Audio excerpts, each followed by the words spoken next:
Magandang umaga po. Maraming bahay sa Davao Region na nalubog sa baha dahil sa pag-ulang dulot ng masamang panahon. Sa ilang lugar, kinailangan na ring i-rescue ang mga residente dahil lagpas tao na ang baha. May news ko si Mav Gonzales. Naabutan ng mga rescuer na lumulusong sa abot dibdib na baha si Evelyn Sabudan. Laking pasalamat niya nang maisakay siya sa rescue boat. Napawi raw ang kanyang pangamba. Sa ilang barangay kasi sa Davao del Norte kahapon, umabot hanggang lampas tao ang baha. Ang ilan sa kanila ayaw iwan ang kanilang mga ari-arian at kabuhayan. Meron namang pinauna munang ilikas ang mga bata. Sa iba pang lugar, mayat maya ang pagpapatunog ng kalembang bilang hudyat ng paglikas.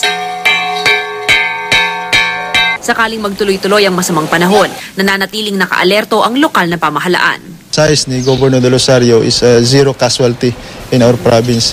The good thing about this province is that the water is very much predictable. The early warnings are all in place and the people have positively responded to the call of the local LGUs.